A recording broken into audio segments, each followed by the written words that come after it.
Comedian Oga Obinna has proposed what can only be described as a State House Smackdown Summit, an exhibition rematch between Majembe and Mbavu Destroyer, hosted at State House Nairobi and streamed exclusively on the social media platforms owned by William Ruto. At first glance, this sounds like sports, but in Kenyan politics, nothing is ever just sports. It is either strategy, it is either symbolism, or it is soft power wearing boxing gloves. I want us to unpack this moment with practical wisdom and some bit of humor. You see, Obinna and Ruto want to turn State House into a political boxing arena. Hosting a boxing match at State House would be like inviting gods to graze inside the granary. It is entertaining, but constitutionally suspicious. African elders were right when they said that when you see a lion wearing a hat, know a performance has already begun. State House is traditionally for diplomacy. State House is traditionally for security briefings. State House is traditionally for presidential tea. It is not for uppercuts and body blows. But in modern politics, optics matter a lot. A streamed boxing match at State House will send a message that William Ruto's government is close to the ordinary mwananchi. It will be the political equivalent of a chief abandoning Baraza's minutes to judge a village wrestling match. Obinna's suggestion that President Ruto gets exclusive streaming rights is where the comedy quietly becomes political genius. And why is that? Because in today's politics, attention is currency. I want you to imagine the headline. State House hosts boxing rematch watched by approximately 3 million Kenyans online. Suddenly, fuel prices disappear from timelines. Opposition press conferences lose airtime. And Kenyans start debating jab techniques instead of GDP figures. African elders were right when they said that when the cow gets lost, people start counting grass. You see, distraction is a powerful political tool. And the government is using Obinna to distract Kenyans. Obinna says that governors are going to be in the audience. Now, this is where politics gets sweet. Inviting governors to watch the match will not just be hospitality. It will be the federal diplomacy disguised as entertainment. Picture this scenario. The first governor says, Mheshimiwa Ruto, what about county allocation?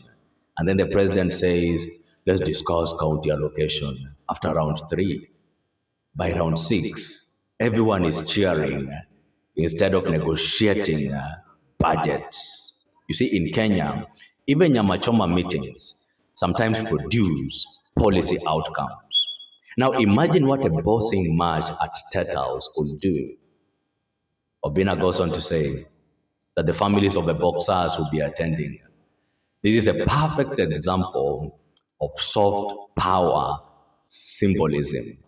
Inviting the boxers' families create a people-first narrative. Government messages. This is not just boxing. This is empowerment. We support grassroots talent. That is what we do as a government. You see, once politics enters sports, sports also becomes politics. If these events happen, the real winner will be social media. Let's be honest for a moment. If this match happened at State House, TikTok will explode, Twitter will ban, WhatsApp groups will become commentary studios. Even village elders in Busia will say, hii serikali sasa inapiga ngumi digitali. This government now throws digital punches. In modern governance, visibility is sometimes mistaken for productivity. And leaders everywhere around the globe understand that simple fact. Be that as it may, what is the hidden strategy behind the joke by Obina? Kenyan comedians often speak truths wrapped in laughter. Obina's suggestion quietly implies politics should occasionally entertain the public. Politics should not just lecture the public. African elders were right when they said that kicheko cha mbali ni machozi ya karibu. Laughter from afar may hide nearby tears, meaning humor often carries serious commentary. This proposal jokingly asks, why can't leadership spaces feel more accessible? Why must State House always feel distant from ordinary Kenyans?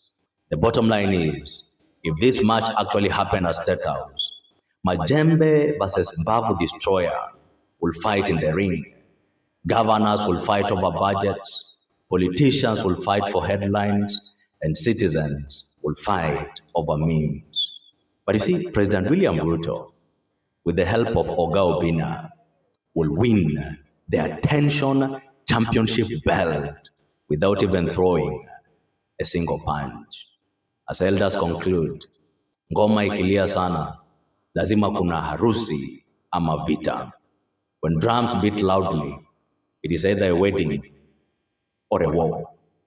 And in this case, probably a wedding between politics and entertainment.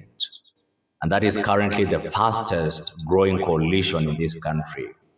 All thanks to Oga Obina, a shrewd, a cunning, a crafty, two-term supporter. My name is Biketi. If it is your first time here, make sure to subscribe and to follow this channel for more political analysis.